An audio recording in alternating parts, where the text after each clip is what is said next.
Baik, salam saudara, jumpa lagi bersama saya Togi Sigalinging dalam Kristen Menjawab. Hari ini saya akan menanggapi pernyataan Yonatan Nandar dan seorang wartawan atau pewarta Injil yang mengatakan bahwa Allah orang Kristen itu banyak. Terlebih dahulu kita menyaksikan video berikut. Ngaku belajar Alkitab bertahun-tahun, ini maka bisa dikatakan sangat tolol. Sangat bodoh maksudnya ya. Dikatakan tolol karena sangat bodoh. Karena kata theos yang ada di Alkitab itu jelas bisa mengacu kepada banyak pihak. Musa disebut Elohim atau bahasa Yunaninya theos. Bahasa Ibraninya Elohim. Musa aja theos. Iblis bahkan di 2 Korintus 4 ayat 4 juga disebut theos. Ya. Para malaikat di surga juga disebut sebagai para theos, para Elohim. Jadi dalam hal Yesus disebut sebagai theos, itu sama seperti Musa juga disebut theos atau Allah atau Elohim di Keluaran 7 ayat 1. Begitupun dengan para malaikat di dalam Mazmur 82 ayat 1 dan ayat 6 dikatakan para Elohim. Dalam Alkitab berbahasa Indonesia diterjemahkan sebagai para Allah.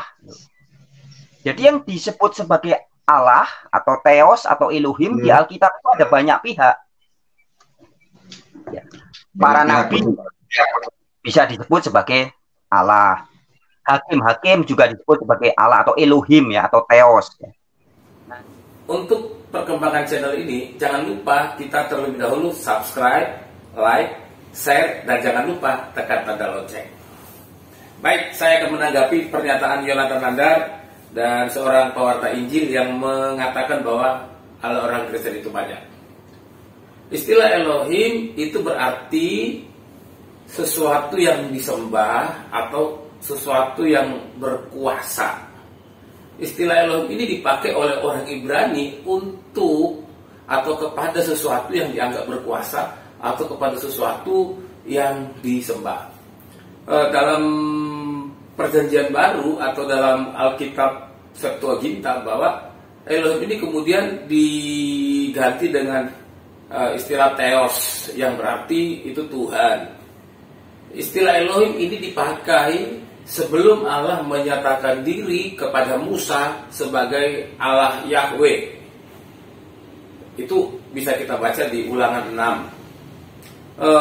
Karena Elohim ini dia untuk dipakai untuk sesuatu yang berkuasa atau untuk sesuatu yang disembah, maka istilah Elohim ini bukan hanya dipakai kepada Allah, tapi juga dipakai kepada Allah-Allah yang tidak benar atau ilah-ilah yang tidak benar, dipakai juga kepada malaikat-malaikat, dipakai juga kepada hakim-hakim yang sifatnya itu jamak, Jadi kalau dikatakan jamak, dia lebih dari satu.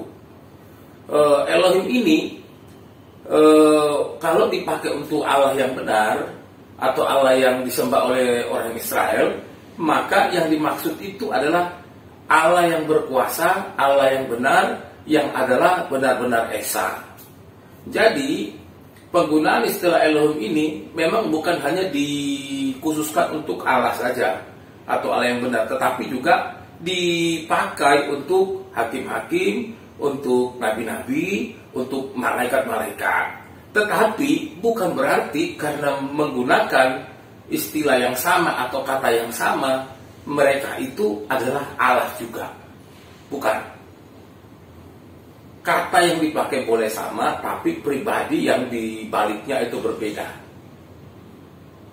Jadi Allah orang Kristen itu pada prinsipnya adalah tunggal. Allah orang Kristen itu tidak banyak seperti yang dikatakan oleh banyak orang. Allah orang Kristen itu tetap satu. Walaupun dipakai untuk Elohim itu dipakai untuk hakim-hakim, dipakai untuk nabi-nabi, dipakai untuk malaikat-malaikat, atau dipakai untuk ilah-ilah atau Allah-Allah yang tidak benar, tapi mereka itu bukan Allah. Karena Allah kita itu hanya satu, Allah Yahweh, Allah yang esa, Allah yang tunggal. Tuhan Yesus memberkati.